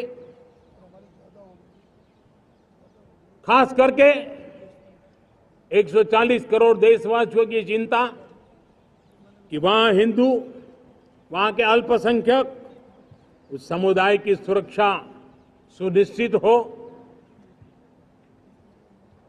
भारत हमेशा चाहता है कि हमारे पड़ोसी देश सुख और शांति के मार्ग पर चले। शांति के प्रति हमारा कमिटमेंट है, हमारे संस्कार है। हम आने वाले दिनों में बांग्लादेश की विकास यात्रा में हमेशा हमारा शुभचिंतन ही रहेगा, क्योंकि हम मानव जाति की भलाई सोचने वाले लोग हैं। मेरे प्यारे देशवासियों, हमारे संविधान को 75 वर्ष हो रहे हैं। भारत के संविधान के 75 वर्ष की यात्रा देश को एक बनाना, देश को श्रेष्ठ बनाने में बहुत बड़ी भूमिका रही। भारत के लोकतंत्र को मजबूती देने में हमारे देश के संविधान की बहुत बड़ी भूमिका रही। हमारे देश के दलित, पीड़ित, शोषित, वंचित को सुरक्षा देने का बहुत बड़ा काम हमारे संविधान ने किया है। अब जब संविधान के 75 वर्ष हम मनाने जा रहे हैं, तब हम देशवासियों ने संविधान में निर्दिष्ट कर्तव्य के भाव पर बल देना बहुत जरूरी है। और जब मैं कर्तव्य की बात करता हूं, तब मैं सिर्फ नागरिकों पर बोझ बनाना नहीं चाहता। कर्तव्य केंद्र सरकार के भी है, कर्तव्य केंद्र सरकार के हर मुलाजिम के भी है, कर्तव्य राज्य सरकारों के भी है, राज्य सरकार के हर मुलाजिम के हैं, कर्तव्य हर स्थानीय स्वराज संस्था के हैं, चाहे पंचायत हो, नगर पालिका हो, महानगर पालिका हो, तहसील हो, जिला हो, हर किसी के कर्तव्य है। लेकिन साथ साथ 140 करोड़ देशवासियों की कर्तव्य है। अगर हम सब मिल करके अपने कर्तव्यों का निर्वाह करेंगे तो हम अपने आप औरों के अधिकारों की रक्षा करने के लिए निमित्त बनेंगे। और जब कर्तव्य का पालन होता है तब अधिकारों की रक्षा निहित होती है, उसके लिए कोई अलग से प्रयास करने की जरूरत नहीं पड़ जाती है। मैं चाहता हूं कि हमारे इस भाव को लेकर के हम चलेंगे, हमारा लोकतंत्र भी मजबूत होगा, हमारा सामर्थ्य और बढ़ेगा और हम एक नई शक्ति के साथ आगे बढ़ेंगे।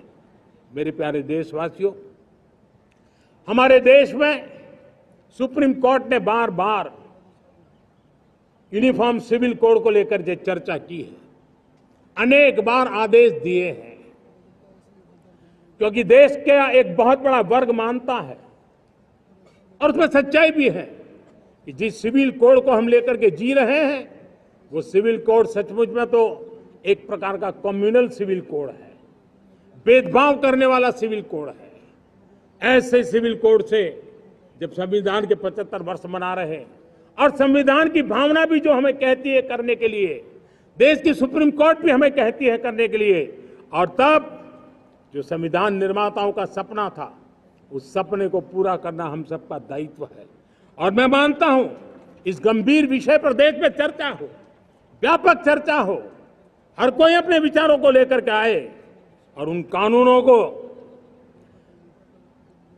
जो कानून धर्म के आधार पर देश को बांटते, जो ऊंच नीच का कारण बन जाते हैं, ऐसे कानूनों को आधुनिक समाज में कोई स्थान नहीं हो सकता है। और इसलिए मैं तो कहूंगा, अब समय की मांग है कि देश में एक सेकुलर सिविल कोड हो। हमने कम्युनल सिविल कोड में 75 साल बिताए हैं, अब हमें सेक्युलर सिविल कोड की तरफ जाना होगा और तब जाकर के देश में धर्म के आधार पर जो भेदभाव हो रहे हैं, सामान्य नागरिक को जो दूरी महसूस होती है, उससे हमें मुक्ति मिलेगी। मेरे प्यारे देशवासियों, जब मैं देश में एक चिंता हमेशा कहता हूं, परिवारवाद, जातिवाद भारत के लोकतंत्र को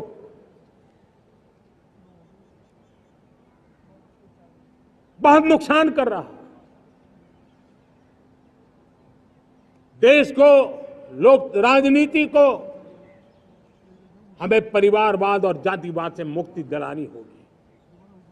आज मैं देख रहा हूं मेरे सामने जो नौजवान है, उसमें लिखा हुआ है माय भारत, जिस संगठन का नाम है उसकी चर्चा लिखी है, यहाँ बहुत बढ़िया तरीके से लिखा हुआ है।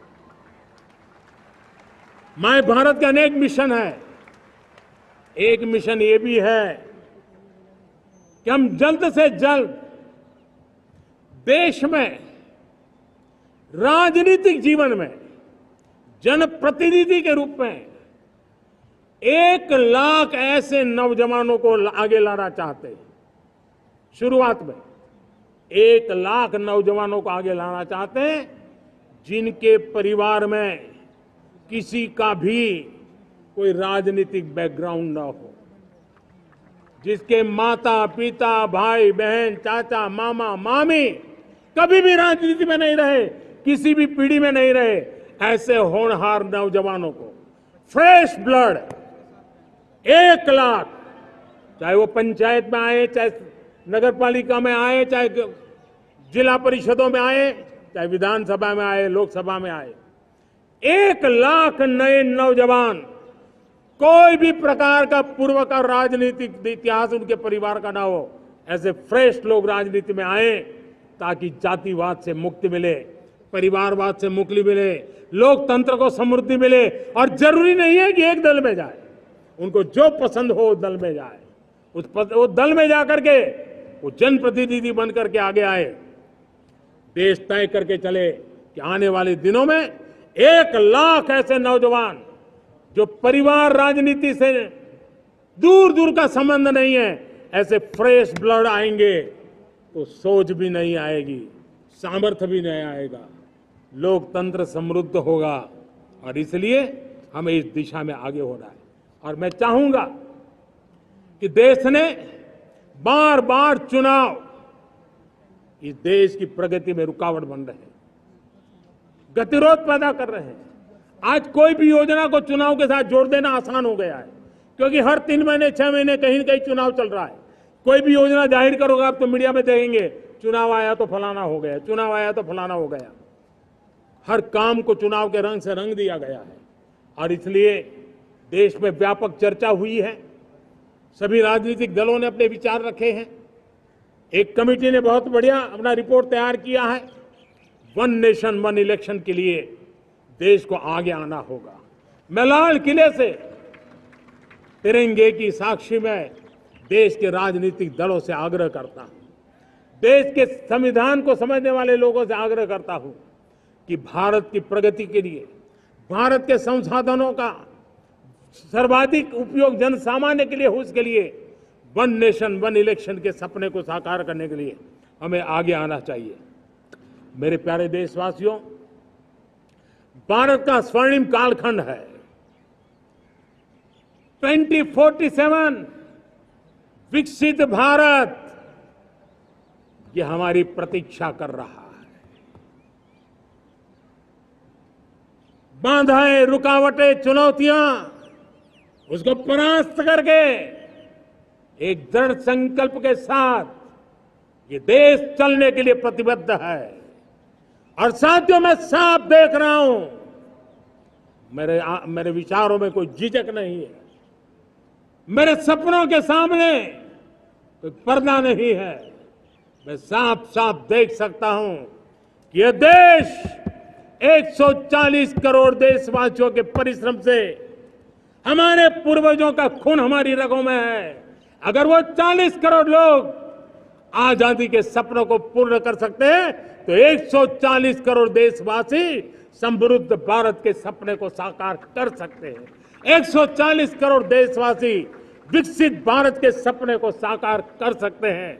और मैंने पहले भी कहा था कि मेरे तीसरे टर्म में देश तीसरी इकोनॉमी तो बनेगा ही, लेकिन मैं 3 गुना काम करूंगा, 3 गुना तेज गति से काम करूंगा, 3 गुना व्यापकता से काम करूंगा, ताकि देश के लिए जो सपने हैं वो बहुत निकट में पूरे हो। मेरा हर पल देश के लिए है, मेरा हर क्षण देश के लिए है, मेरा कण कण सिर्फ और सिर्फ मां भारती के लिए है। और इसलिए 24/7 और 2047 इस प्रतिबद्धता के साथ आइए मैं देशवासियों का आह्वान करता हूं। हमारे पूर्वजों ने जो सपने देखे थे उन सपनों को हम संकल्प बनाए, अपने सपनों को जोड़े, अपने पुरुषार्थ को जोड़े और 21वीं सदी जो भारत की सदी है उस सदी में स्वर्णिम भारत बना के रहें, उसी सदी में हम विकसित भारत बना के रहें और उन सपनों को पूरा करते हुए आगे बढ़े। और स्वतंत्र भारत 75 साल की यात्रा के बाद एक नए मुकाम पर बढ़ रहा है, तब हम कोई कोर कसर न छोड़े। और मैं आपको विश्वास दिलाता हूं, आपने मुझे जो दायित्व दिया है मैं कोई कोर कसर नहीं छोड़ूंगा। मैं मेहनत में कभी पीछे नहीं रहूंगा, मैं साहस में कभी कतराता नहीं हूं, मैं चुनौतियों से कभी टकराते से डरता नहीं हूं। क्यों? क्योंकि मैं आपके लिए जीता हूं, मैं आपके भविष्य के लिए जीता हूं, मैं आप भारत माता के उज्जवल भविष्य के लिए जी रहा हूं। और उस सपनों को पूरा करने के लिए आज राष्ट्र ध्वज के छाया में, तिरंगे की छाया में दृढ़ संकल्प के साथ हम आगे बढ़े। इसी के साथ मेरे साथ बोलिए, भारत माता की, भारत माता की, भारत माता की, वंदे वंदे वंदे वंदे। जय हिंद, जय हिंद, जय हिंद।